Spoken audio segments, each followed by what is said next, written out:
And we're live at 5. We are so punctual, James. I don't know if you've noticed that. Have you noticed? We're very British in that sense, I guess. Is that We're a British? Yeah. I think maybe a British, or maybe it's a German thing. I'm not sure, but yes, we're definitely punctual. So Punctual great to have people. you. Good to have you. How's your week going, Maria? I've had a really stressful week, actually. I'm selling a house and it's not going simply and smoothly, and it's nothing to do with COVID. So that's a bit stressful. But I tell you what, we've had 2 lovely days. We've had our company conference, London Speaker Bureau conference, and we've actually done it virtually, and it went really well. It was really Fantastic. I think I saw a screenshot of that one of the London Speaker Bureau team put up. You all look very jolly in the video. good. We were very happy, all of us. Yes, it was great. It was really good. Yeah. Did you have a virtual cheese and wine in the end? No, we did have virtual champagne. I had to pass because I thought if I have champagne, goodness knows what's going to happen this afternoon. So I'm having mine after the show. Very nice, very nice. Well, for everyone watching just now, welcome to This Week in Events. Please come in and leave your comments. Tell us where you're joining us from in the world, because I know we have a pretty international gathering of people that watch the show now and listen to the show. So thank you for joining us. So let us know where you're joining us from today in the comments. Now, we've got an action-packed show for you today. We're joined by not just one guest, not 2 guests, but 3 guests, and I'll let Maria introduce those in a minute. Plus, we're also going to be talking about margins, how to increase your margins or not as a speaker. And then finally, we're going to be talking about our tools of the week, our little regular segment. So, Maria, we've got a fun-packed show. Do you want to get in to introduce our guests for today? Yeah, I'm very excited. We have 3 for the price of 1. How wonderful is that? We've actually got the #1 selling classical crossover act known as Tenors Unlimited. I've known them for, I think, nearly 20 years, which is rather scary. They haven't aged a day. And let's see if I can bring them in without losing them. Let's have a look. There's 1, 2, and 3. Hey! Let's move around so we can put them together. Let's see if I can do that. Are we doing that? It's not happening. Oh, yes, it is. We've got 2. And it's like Hollywood Square. Oh, I'm in the middle. Thank you. Thank you. There we go. Yeah, I think we've got them in the right order in terms of voice as well, which is wonderful. So listen, thank you so much for joining us. It's so wonderful to have you. And what really inspired me to have you come along is that I've been watching throughout the lockdown, when we had the clapping for the NHS workers, you guys were out in the street and you were singing, and the voices, and it was just beautiful to see. And Jem, I saw you in particular. What inspired you to do that? And did your neighbours know you could sing, actually? Well, they do now. At the time, I think that we created a WhatsApp group, as everybody seemed to do. Excuse me, I was going to sort that out. And which was a looking after one another WhatsApp group. And then the suggestion came up with the NHS caps. Oh, Jem can sing, and it hadn't actually occurred to me, but someone had suggested. Like a lot of these things, they happen in a way could happen by default, can't it, rather than design. And I was trying to think of ways of not doing it, if I'm honest. And then I thought, well, actually, there's no reason to not do it. As you know, we've got a lot of sound kit and stuff in my shed. So there was means by which to chuck it up out the front in the street, blast it down both ends of the road. We're in quite a quiet road, which is fortunate. I don't think we did it for the whole 10 weeks of lockdown, or at least the whole 10 weeks of clapping every Thursday night, just after the clap. And I don't think we excuse me, my phone's going. I don't think we ever had one car come down the street. So we were very lucky like that. And then, so once it started, but then it created its own momentum and seemed to take off very, very quickly. And it seemed to be that I was one of the few at the time in the initial stages doing that with Paul. Paul came along and he was doing it in his street. But it seemed that it was quite an early thing, and the local community. I live in Surbiton, just in the suburbs of London, and they came in with. We've got a newspaper, the local paper called The Good Life, which is obviously after the TV series, and they were all over this thing. They said, "Oh, blimey, they've got this guy singing in the street," and they want to do articles on it. So it was all great. You had a million hits, didn't you, Jem? It became very popular, but I think what happened is if you chose the right song, there's a sort of algorithm that says, hello, there's a lot of people, and people were looking for this sort of stuff at the time, at the early stages. It remained popular throughout, but there was a real sort of high point about 2 or 3 weeks in when everyone was absolutely just searching the web for things to hold on to, and I had to sing "You Raise Me Up," and that was a very, very popular song that night. And woke up the next, because my kids were all like, "Dad, it's had 50,000 hits. Dad, it's a." We woke up the next morning and had something like 200,000 hits, and it went on and on and on, which is great. You know, you do these things just for fun. You're so famous, Jem. You're yeah, awesome. I know. I don't think so. My youngest son did point out to me, said he showed me a picture of a golden retriever, and he said, "Dad, that's been up for 10 minutes and it had like 500,000 hits already." So if I'd sung with a golden retriever, I'd have probably done even better. You did. We'll get to that in a minute. Hey, Paul, are you calling from the bathroom at the Ivy? No, I've got Liberace's old house. Okay. It's super colorful because I obviously haven't been to see your house in a while. So hey, I've had nothing to do for the last 9 months. The entire house, I think it looks fab. Maybe this is a common thing. Every musician and speaker in the land has suddenly upgraded their living rooms just now. Very, very nice houses. But I know one of the other things that you did was you added a new kind of service. This is something that some of your clients were asking you for, which is a dedication service. So I'm going to play the video just now. There's no audio in it, but I'd love for you just kind of talk us through what this was, how it came about, and actually how it works. Well, people wanted songs. Obviously, they've got the appetite, for music because obviously Jem demonstrated that. But they wanted us to sing for them. Obviously, we couldn't sing together. As you'll see, we did split screen and recorded them individually, edited them together as live. And they were individual songs, and we would say, "My mum's 90, I can't get to see her. We saw you in concert 5 years ago, and she's still talking about it. Can you sing this song and dedicate it to her?" So we'd say, "Happy birthday." And we did it to people in America, Germany, all over the world. We did some in foreign languages. We did one we dressed up in full cricket gear. For one, you'll see that in a minute. I think. Yeah. So I guess the point was we've always serenaded people all the time. I mean, it's sort of what we do, and it was just figuring out a way to continue on doing that through lockdown. And we had done a couple of a few things like a few things like this, and Paul was kind of like, well, let's see how far we can push this and roll it out. And it had a great, especially during the beginning, I think, when people were really unsure of what was going to happen. Yeah. And it was really, really popular. It was really good. Just in time for Christmas. A learning curve as well. Things like audio. I never knew existed and things like that. They're fantastic in time for Christmas. It's a really good idea. Yeah. So listen, here's a question for you, because obviously I've been watching the live performances like Gary Barlow with Robbie Williams and various others. You guys haven't done that live. Was it not real, or were they not really singing live? We're not sure, but we think given our expertise in this field that exists, you mean a car crash rehearsal? We don't think it's possible, because you can sometimes jam with two people, just about. Sometimes, like Broadway World, they've been doing a pianist playing with a singer, for example. Now, if the pianist just stays behind the pulse, or however they want to do, because you've only got one voice, you could sort of almost just convince people it's fine. But the moment you add two voices, as we're going to show you, we could probably do Happy Birthday or something like that. Should we do that? I'll show you how bad it is. And bearing in mind, we've sung together nearly 20 years, and we're normally pretty tight. Pretty tight. Maybe not right now. Then. Ready? Here we go. 3, 2, 1. Happy birthday to you. Happy birthday to you. Happy time here, but was that enough of a car crash to illustrate? It always sounds like a birthday party. Yes, it does actually. Experience.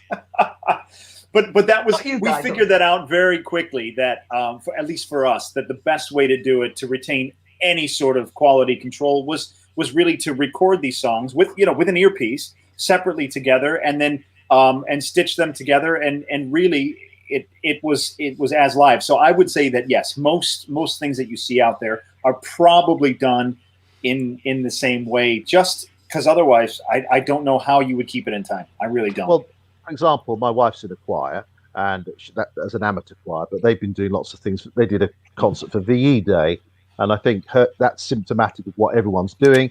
They put the track in their ear, they sing to it, send it to the producer, who's somebody who's technically savvy, and then they'll use all, say, 50 voices if they can, and bits of video, and put them all on a screen. So it's all post-edit. To try and do that live is near on impossible. So unless someone out there that can tell us different. So something I guess you share with probably a lot of people watching the show just now. And welcome everyone. I know we've got people here from Bridge of Allan, which is in Stirlingshire in Scotland. And David, I don't know where you're joining us from. Wherever you're joining us from, welcome. But something you share with speakers is that you'll go on stage, you tell stories in a slightly different way, but you're using your voice. But your voice is also your instrument in the same way that speakers are. So I know a lot of speakers I've been talking to recently, they've been struggling to keep match fit for when they do eventually start going back to speaking on stages again. They're kind of worried that maybe their voice is not going to be as strong and as powerful, and their body's not going to be in the shape it needs to be for traveling and speaking again. So what are you doing?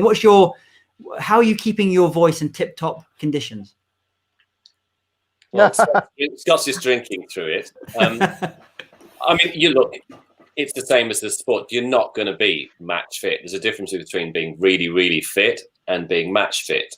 I mean, you can prepare just as well. I think you have to rely on the years of training, hopefully, and your basic technique will always be there. But, after your first gig back, you're probably a bit more tired than you normally will be.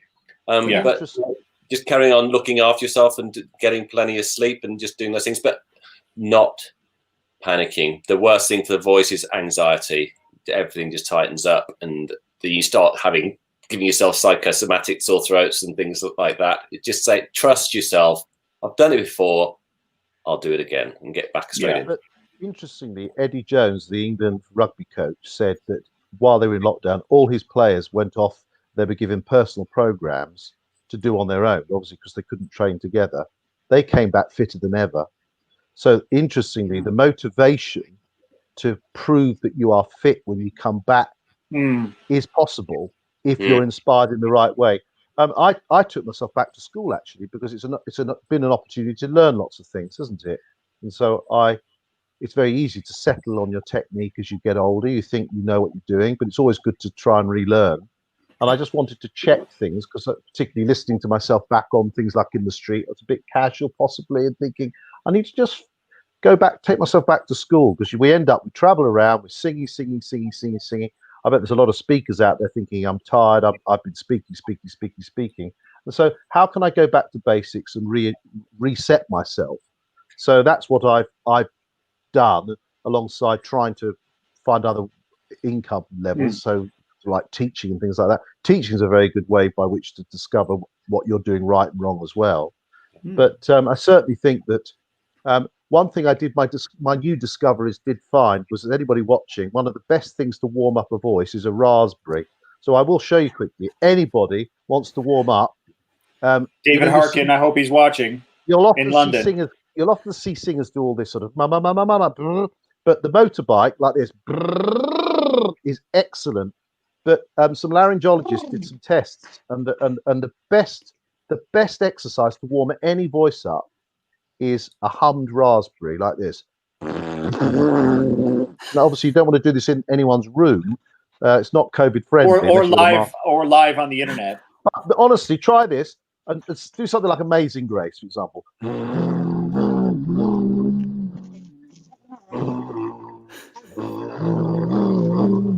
Maria. Okay, sounds like a bagpipes, but do it for 10 seconds and then talk back to me, Maria. Tell me how you feel. Honestly, try it. Everyone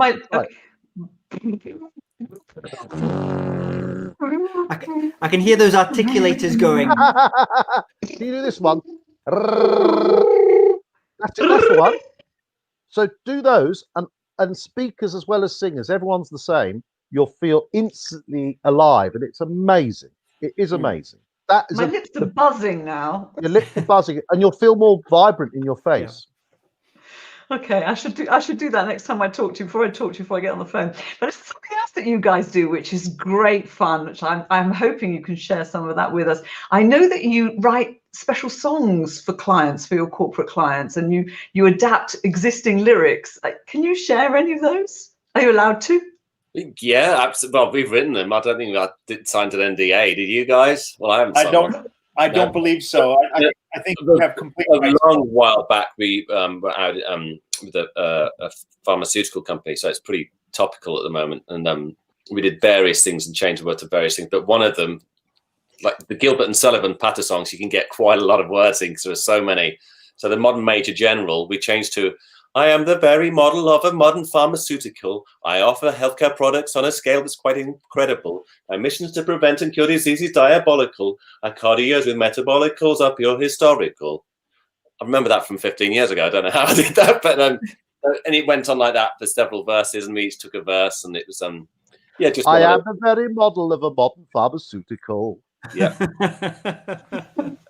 That's fantastic. So any company could have a song. That'd be awesome. Absolutely. This is great, because I know they used to do this in the 1930s and 40s in New York. They used to go up to they used to take some employees up to like the Catskill Mountains and these kind of resorts and camps, and musicians from the West, from the Broadway, and they would like be proper musicians and composers and songwriters.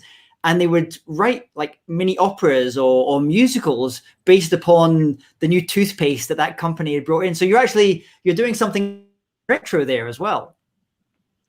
Yes, I mean, and even later, I mean, those famous footage of George Best smoking cigarettes and doing keepy ups. He smokes menthol cigarettes to help him concentrate. So that sort of thing. I mean, I think everybody had their price, didn't they? Yeah. Yeah, absolutely. So when are you guys going to be? Sorry, I can ask. When are you guys going to be performing? Commercials the other day, like the Flake advert and things like that, because they don't have those amazing epic song adverts because they don't put so much into one advert anymore.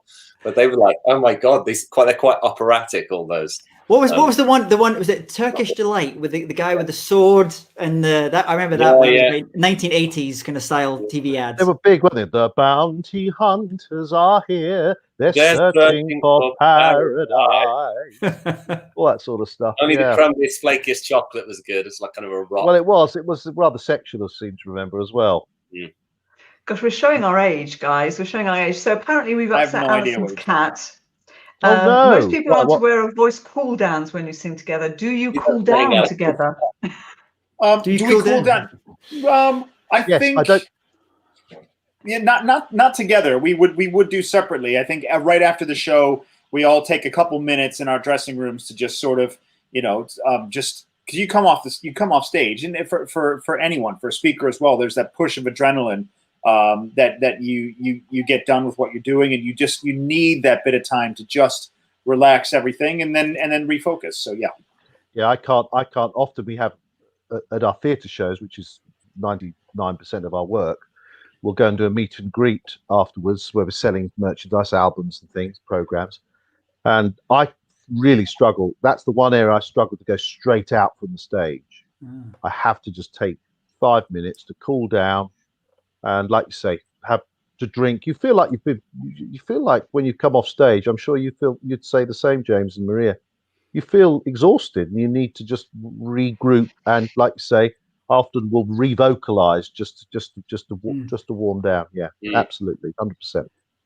We had a guest on last week, Harry Whitbread from London Speaker Bureau, who was talking about when we start to go back to a lot of events again. He thinks a lot of events will be a little bit smaller in nature.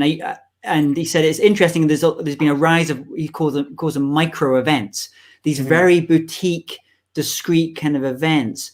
I mean, I'll show a video just now. This is you playing actually the Royal Albert Hall with the Salvation Army. Very discreet, which is a very discreet one. So I know you do these big stages, these big events, but can you tell any stories about maybe ones where you've had, it could be requests from corporate clients or even individual clients or families, where they brought you in to maybe do something a little bit more kind of maybe more private? Oh, we goodness, yes. Those things, don't we? Because this is the Albert Hall. That was absolutely fantastic. We launched our #1 single there, didn't we, a couple of years back? But we've gone out to Provence and done it around the dinner table just for one family. And we kind of sort of pride ourselves on that because you can't hide behind anything. You know, if you're this far away from someone, you really have to know what you're doing and, you know, be able to cope with that close proximity and make people feel relaxed. So it's an extra skill that not a lot of sort of people have. I remember doing a corporate a few years ago with Mick Hucknall before a Formula One, and he was really nervous beforehand. I'm sure he wouldn't mind us saying, because, you know, there were only sort of 800 people there, and it was just like a bit intimate for him. And he said he was nervous singing to such a small group of people as 800. But to be honest, over the years, some of our most memorable and some of our most fulfilling gigs as well have been for intimate groups of people who you're there for their special day, whether it's a wedding or an anniversary or just a special celebration, and they have chosen you to be there to be the icing on top of the cake. And so you'd say, oh, it's a lot of pressure. Well, it's not, because we just go and we do what we do, and it's really lovely to have that connection with people so close and so intimately. I mean, again, you know, the Albert Hall it's such a different thing, and that's equally thrilling. But yeah, our very intimate gigs over the years have been, you know, as Paul said, Provence. We've gone out to Italy so many times for people, up to Scotland a ton of times. So it's those are really, really great gigs to do. But even locally, so we're singing in the front of someone's living room can be as more profound for them in that environment than and for us, as if it's someone's birthday or somebody's 90 or they're celebrating something they're quite infirm, so they've got to do the party in the house, something like that can be very, very moving for us as well. And because of the intimacy of it all, it's very profound. Whereas a situation like this is the Albert Hall, you'd expect it to be exciting, but there's quite a lot of distance between you and the audience. And a lot of opera singers, for example, if they're in this environment all the time, don't never get nearer than 30, 40 feet to a member of the public. Whereas if you're singing and serenading people, in a way, going back to the street, it makes something like that quite easy, because you get used to having to make music almost like a busker. But I think that's a skill that's lost by a lot of artists, actually. I think the ability to be able to go, I mean, I remember some of my favorite times growing up as a kid were watching Parkinson interviews and people being spontaneous on those interviews. I don't know if you feel the same, Maria, or James, but watching somebody go, yeah, I'll just get on the piano and show you something. Just to I love that. I would love to have that talent. That's more profound, and that's more instantly communicative than often the polished sort of presentation that people think is performance at a classical level. When somebody just sings from a seat, or I remember particularly, was it Domingo and Cliff Richard, I think it was, and they were sort of singing together on Parkinson. It was amazing. To a young lad, you've got this guy with this huge voice and the guy with a pop voice, and they were both trying to sing one another's material, and they were just mucking around. It was great. So if there's someone watching this just now, yeah, go for it, Maria. We've got a lovely question there. What's the most bonkers impromptu performance you've given? Impromptu. I know that we did. It was a bit of an impromptu thing. We were out having dinner at the Oxo Tower, and the girls were coming back to the tables, and we started singing. Our girlfriends at the time. Well, I think, Jem, you were married, but we started singing the Pearl Fishers duet, just a tiny, tiny snippet. And someone at the next table says, "Hey, what are you doing next week? I've got a gig for you." So that was the best little impromptu tidbit we could do. But what about in Highlands, North Carolina? Last year, in the bar. Yeah, we finished that autumn part of our US tour, and we finished quite early. But that kind of town is quite a rich town, and all the bars closed quite early on a Sunday. And I'd heard, there's this one open, so we went, and they said, "Oh, we're just closing," and we said, comments on last night. They told me we got people to come to see us, and we told them to meet us there. So how about if we sing for you? So we sang, and they kept the bar open, and then we were going to close. We'll sing again, and they kept it open for us. But it's also found us very good friends. For example, part of our early days was always going up to someone, creating a scenario where we could be sort of silly. And we did this once many years ago to the old chairman of Chelsea Football Club in a restaurant, and he sort of threw some obscenities at us and said, well, "You can then get on and do it quick." And we've remained friends for 20 years. And he sort of looks after us and is wonderful. And we've worked all over the world with him, all because of something silly in a restaurant. Literally singing for our supper in places. Yes, we have sung for our supper on a number of occasions. A lot of times, actually, the food gets in the way. We've been to some amazing places. We remember a lot of our gigs by the meals, but we have one in particular. We were at the Cavalieri Hilton Hotel, and we had just finished the 7th course. Yes, the 7th course, put down the espresso cup, and they said, "You're on now. You ready?" And I couldn't think of anything I would have rather not done. I was so full. But that's a nice hotel with that winding staircase that goes down. I spoke there last year. It was a beautiful place to. What an amazing job that you get. I mean, I know your last concert was in Miami. I think it was March. You were saying, so you must be so looking forward to getting back out on the road and meeting fans again, and actually starting to be able to travel. Or maybe not. Maybe you're quite enjoying. You've got wallpaper. It was Wyoming, which is a lot colder, but oh, was it Wyoming? Sorry, I thought it was Miami. March, one of the last concerts anywhere in the United States, and we're performing this Saturday at the Lighthouse Theatre in Poole.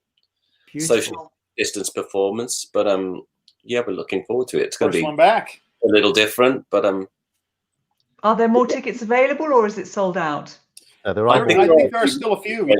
Yeah, because it's a very big theatre, so they can let quite a few in and still. So we can share. Listen, one final question before you go, because I'm dying to ask this. Because if I were one of you and had a voice like yours and could sing, I would gate crash karaoke dues, and I'd get on the karaoke and I would just blow. Have you ever done that? Have you ever done karaoke? Well, those karaoke machines, they're the ones we've actually got where that you could have on. I think on one of your home sort of karaoke machines. And it does a wave machine, and if you go out of the wave, it says you're singing really badly. And I've got a bit of a vibrato on my voice. It's not, but it always says I'm really singing really badly on the karaoke. I have done it on occasion. I do remember a friend's 40th birthday party, and she had a karaoke machine in one of the back rooms. She's like, "Come on," and she was absolutely hammered, giving it the beans, and she was like, "I totally outsung you. I wasn't going to argue with her on her 40th, but it was." When I was at music college, some guy came to the local pub where all the musicians and singers went to, and I don't think he knew there was a music college there, because he got up and he started singing. And he quite sort of fancied himself a bit of an Elvis impersonator, and then all these amazing singers kept getting up and singing. He was just like, "Where have all these people come from on a Tuesday night?" kind of thing. And he stopped singing after about 4 people had sung. But is that very funny? I think he ever told him. Maria, it was you though that corrected our Italian many years ago. Su navi per mari. I remember you telling us. Navi per mari, yeah. And because we were in that song, we were getting the emphasis slightly wrong. So you've helped us. You've remembered. You're very welcome. Guys, you've been phenomenal. Thank you so much. We're going to share links to anybody who wants to purchase a dedication for a Christmas present. I'm definitely going to have a look at that. We're going to share links for your Poole show. And of course, if anybody wants to book you once we are back in person, or for maybe to write a nice corporate song for Christmas, might be fun. They'll have details. That's what I always say. Sorry, can you say it again? I missed that. No gig is too big, no fee is too big. Guys, thank you so much.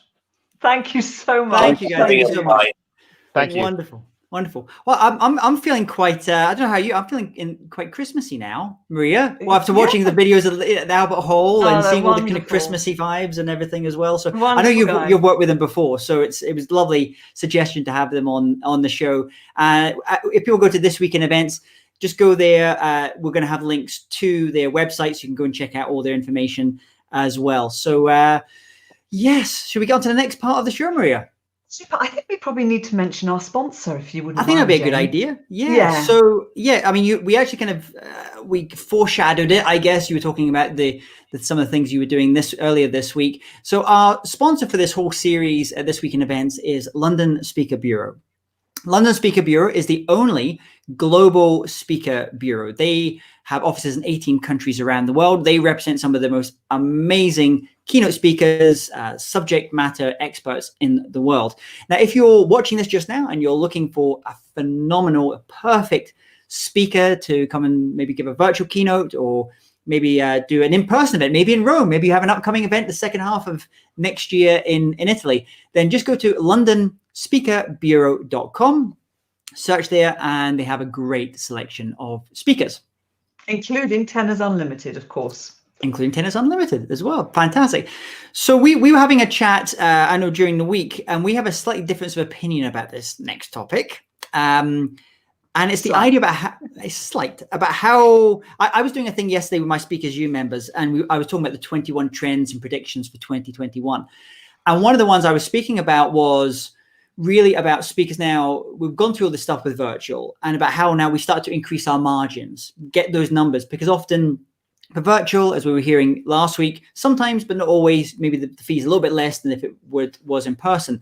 So I was sharing ideas on that about ways that speakers could increase their margins, increase their profitability for these.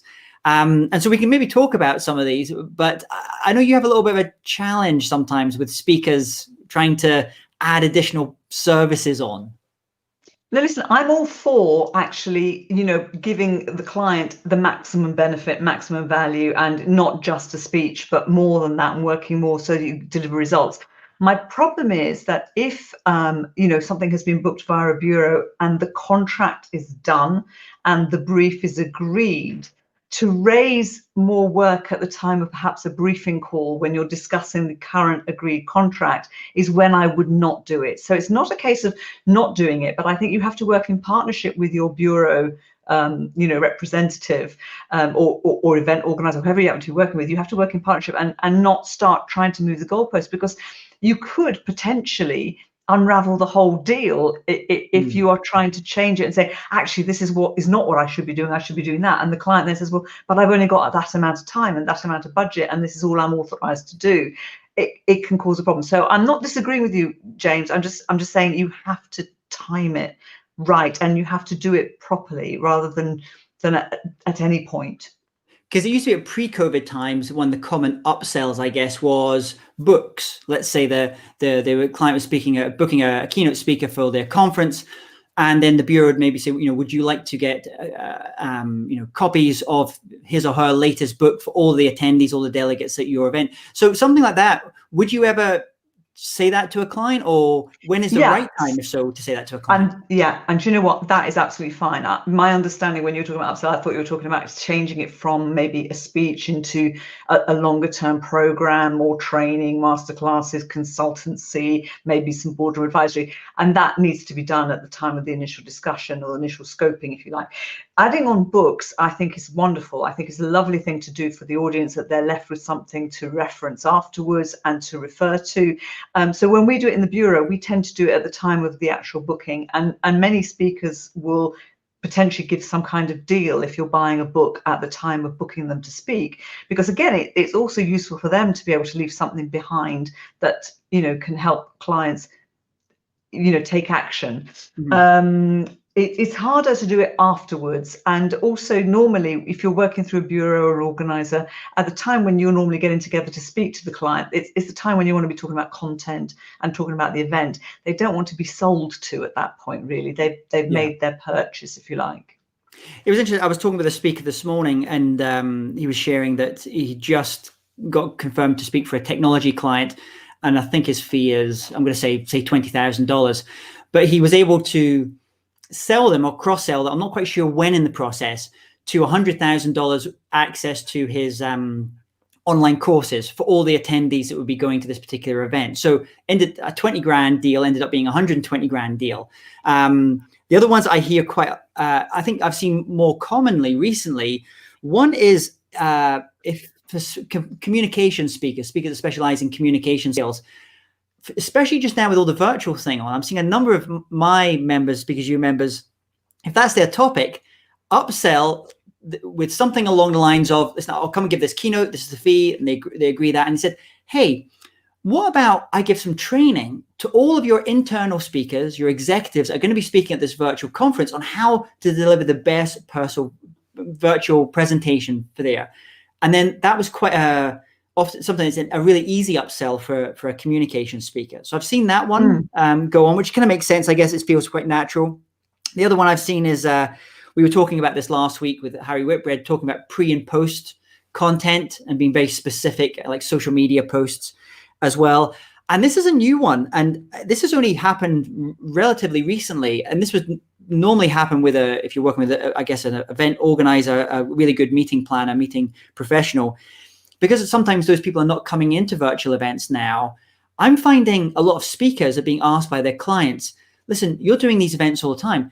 Could you maybe give us some advisory or consultancy on how to improve the engagement of this overall event, or how to maybe do some exercises or some workshopping as well outside of their main presentation or their keynote or their workshop that they're doing? So these were just a couple of ideas.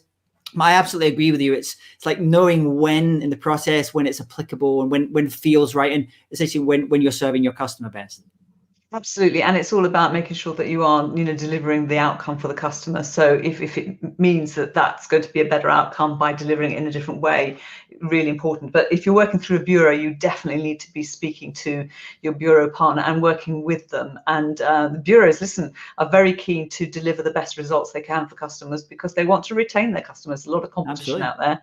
So yeah, absolutely. So no, very good, very good. And yes, we should all be upselling because we're in selling, you're serving. So absolutely.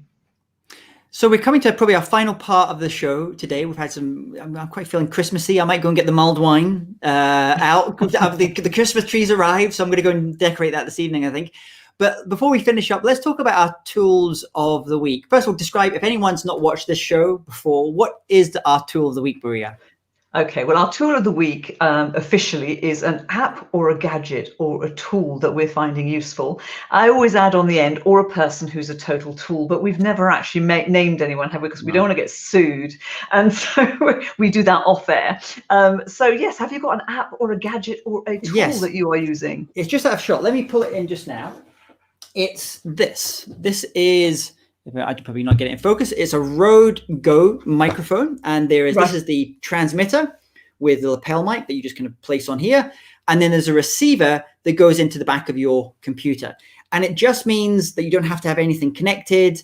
Obviously, you can use like big mics like this that we've got in front of us just now, but I like this. It just gives you a little bit of flexibility, and then also allows me, if I'm filming other videos, I can film outside as well. And these used to be really expensive. These things, these Sennheisers and other companies, I think this was about maybe $200. I seem to remember around about that price. So these are great. I find these really, really strong, really good.